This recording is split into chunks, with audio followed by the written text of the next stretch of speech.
అట్లాగే మంత్రులు ఏడి పేరు నాని ఏడి ఎక్కడికి వెళ్ళిపోయాడు మాట్లాడే ఇన్నాళ్ళు ప్రతిదాన్ని వైసీపీ తరపున భుజాన్ని వేసుకుని మాట్లాడేవాడు. వాడి విషయానికి వచ్చేప్పటికి ఆడేం మాట్లాడట్లేదు. ఏమైపోయాడు? పారిపోయాడు.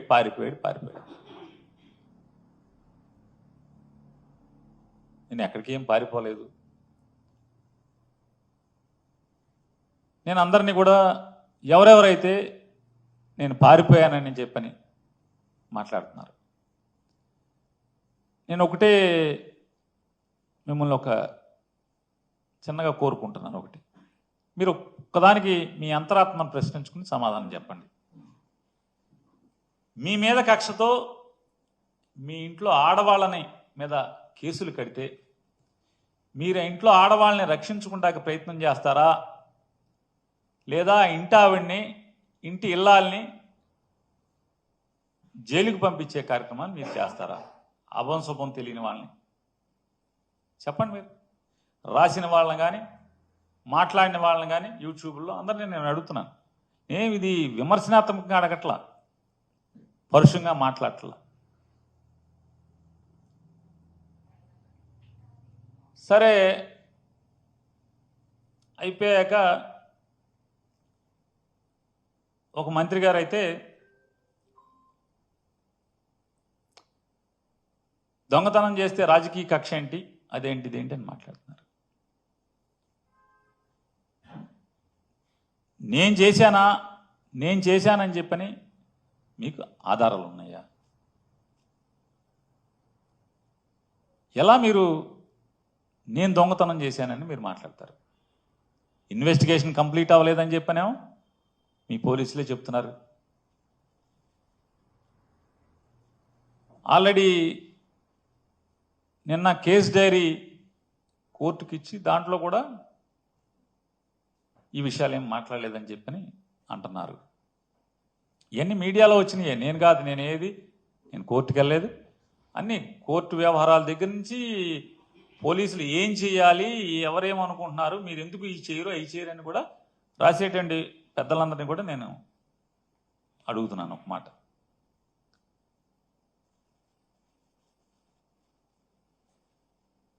కేవలం అద్దెకి ఆశపడి గోడౌన్ కడతమే తప్పితే అద్దె వస్తుంది, దాని మీద లోన్ ఉంది, ఓ 3 ఏళ్ళో 4 ఏళ్ళకో లోన్ తీరిపోతే తర్వాత ఖర్చులు పోను వచ్చేది ఉంటే సరే చచ్చిపోయే వరకు బతకడానికి సరిపోద్దని కట్టింది తప్పితే తప్పుడు పనులు చేద్దామని కాదు కదా. నిజంగా తప్పుడు పనులు చేయాలంటే ఇదే కావాలా? ఇది చేస్తాడు ఎవడన్నా? ఇది చేస్తారా?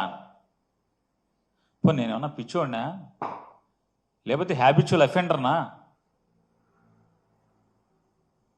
నేను అలవాటు పడిపోయినటువంటి నేరస్తున్నా?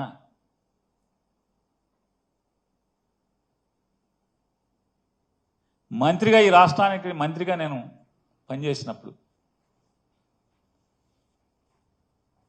వెనకలికి పెద్దలు చెప్పిన సామెత ఉంటుంది కదా, మంచోడి మొహమాటం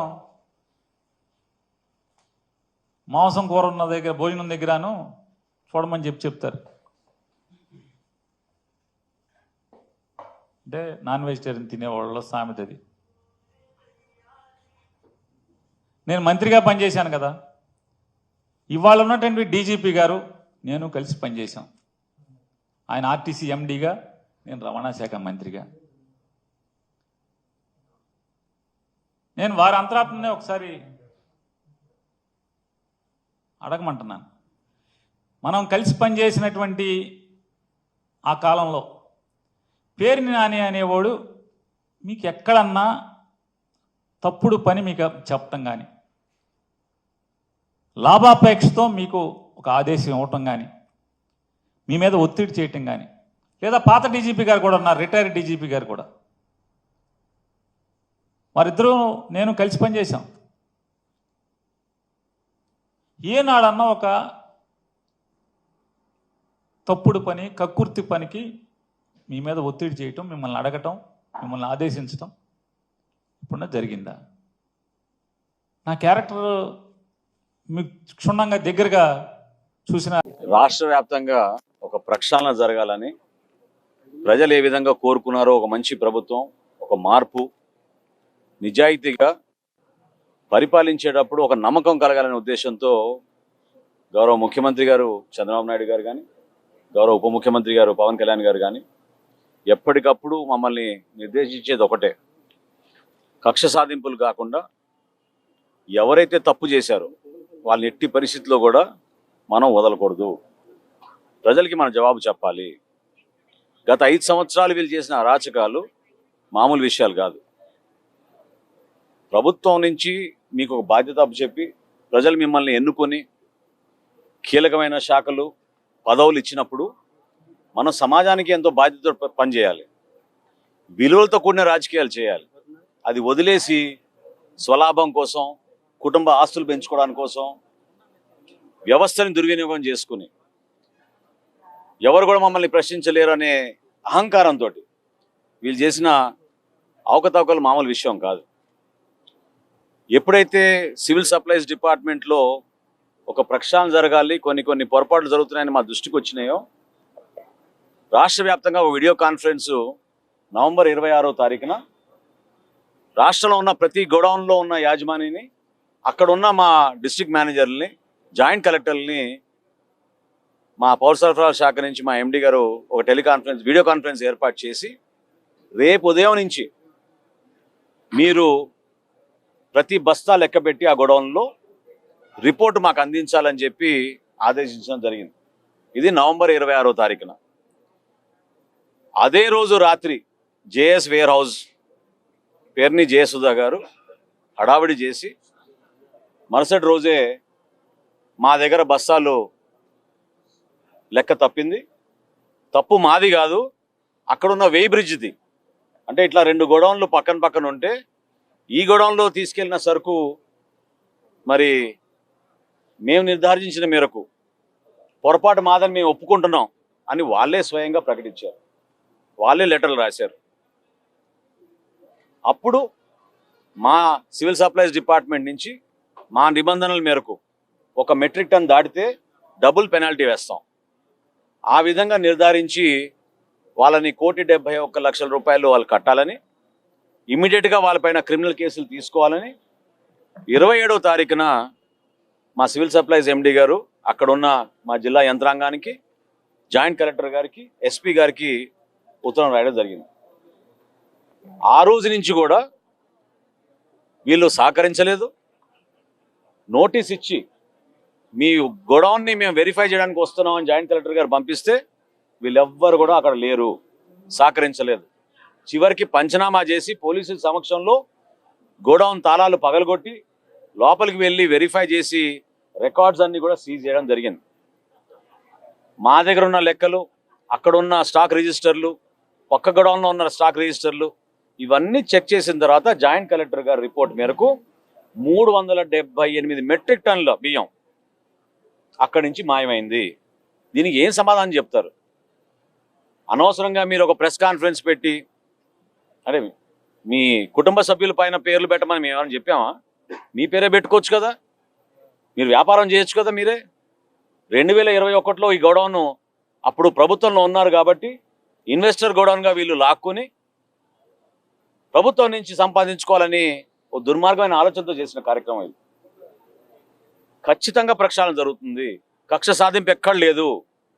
గౌరవ ముఖ్యమంత్రి గారు పదే చెప్తా వచ్చారు. జిల్లా యంత్రాంగాన్ని కూడా హెచ్చరిస్తూ వస్తా ఉన్నాం. జిల్లా ఎస్పీ గారిని కూడా మేము అదే కోరాం, విచారించండి. 378 మెట్రిక్ టన్నుల బియ్యం మాయమైందంటే ఎక్కడికి పోయింది? దీని వెనక ఎవరు? ఇక్కడి నుంచి తరలి వెళ్ళినప్పుడు ఎక్కడికి వెళ్ళింది? కాకినాడకి వెళ్ళిందా, విశాఖపట్నంకి వెళ్ళిందా, కృష్ణపట్నంకి వెళ్ళిందా? ఇన్వెస్టిగేషన్ పూర్తి అవ్వాలి కదా. వీళ్ళే హడావుడి చేసుకుని వీళ్ళే డీడీలు కట్టేసి తప్పు మేమే చేసామని వీళ్ళు సొంతంగా నిర్ధారించుకుంటే దాంతో సరిపోదు. నేను తెనాల్లో ప్రెస్ కాన్ఫరెన్స్ పెట్టినప్పుడు కూడా చాలా క్లియర్గా చెప్పాను, ఇన్వెస్టిగేషన్ పూర్తి అవ్వలేదు, వాళ్ళు తొందరపడేదో లెక్క నిర్ధారణకు వచ్చారని అనుకుంటున్నారు. నిన్న నిర్ధారించారు 378 మెట్రిక్ టన్నుల బియ్యం అక్కడి నుంచి మాయమైంది. ఖచ్చితంగా దీనికి మీరు పెనాల్టీ కట్టాలి, క్రిమినల్ కేసెస్ మీ పైన పెడతారు. చట్ట ప్రకారంగా చేయాల్సిన కార్యక్రమాలు మా ప్రభుత్వం ఖచ్చితంగా చేస్తుంది. అంతేగాని ఇందులో ఎవరిని కూడా టార్గెట్ చేసి వ్యక్తిగతంగా ఇబ్బంది పెట్టాలన్న అవసరం కూటమి ప్రభుత్వానికి ఏనాడు కూడా లేదు. మీ నాయకుడు చేసినట్టు మా నాయకులు ఎప్పుడు చేయరు. పవన్ కళ్యాణ్ గారు కానీ చంద్రబాబు నాయుడు కానీ ఎప్పుడు కూడా ప్రభుత్వం అంటే ప్రజల్లో విశ్వాసం నింపాలి, నిజాయితీగా పనిచేయాలి. కానీ ఎవరైతే ఇటువంటి చర్యల్లో పాల్గొన్నారో వాళ్ళని కూడా వదిలే ప్రసక్తి లేదు. కాబట్టి ప్రజలు చూస్తున్నారు, వ్యవస్థ ఖచ్చితంగా ప్రక్షాళన జరుగుతుంది. అందులో భాగంగా మీలాంటి వ్యక్తులు ఎవరైతే ఇటువంటి కార్యక్రమాలు పాల్గొన్నారో ఖచ్చితంగా మీరే ప్రజలకు క్షమాపణ చెప్పాలి. పేరు నాని గారు కూడా నేను కోరుతున్నాను, ఒక బాధ్యత గల మంత్రిగా మీరు వ్యవహరించారు. గతంలో సుదీర్ఘమైన రాజకీయ అనుభవం ఉంది. పొరపాటు జరిగిందని మీరే కదా ఉత్తరం రాసింది. మరి ఈరోజు ఇతరులపైన నిందలేస్తున్నారు. కోర్టుని ఆశ్రయించాలి కదా, ఇప్పటివరకు 3 సార్లు ఆశ్రయించారు కోర్టుని బెయిల్ కోసం. గౌరవ కోర్టు ఏ నిర్ణయం తీసుకుంటుందో చూద్దాం. ఈలోపు ఇన్వెస్టిగేషన్ జరగాలి. 378 మెట్రిక్ టన్నుల బియ్యం పక్కదారిని వెళ్ళిందనేది నిర్ధారించాం. స్థానికంగా ఉన్న పోలీస్ యంత్రాంగం ఇప్పుడు ఖచ్చితంగా దానిపైన లోతుగా అవగాహన తెచ్చుకుని ఇన్వెస్టిగేషన్ చేస్తారు. ఇప్పుడు గోడౌన్ యాజమాని ఎవరైతే వారి మీద కేసు పెడతారు, కానీ కొత్తగా మేము రాసుకొస్తాం ఆ పేర్లు చెప్పండి. ఎందుకు పెట్టారు మీ భార్య పేరు మీరు అసలు ఆ గోడౌన్కి? మీరు ఆలోచించుకోవాలి. అది ప్రజా జీవితంలో ఉన్నారు, ఒక బాధ్యత గల పదవిలో ఉన్నారు. మీరు ఎందుకు అట్లా చేశారు? దాన్ని మీరు ప్రశ్నించుకోవాలి. ప్రభుత్వాన్ని కాదు ఈరోజు ప్రశ్నించేది. ఎవరిపై? ఆ యాజమాన్యం పైన కేసు పెడతాం.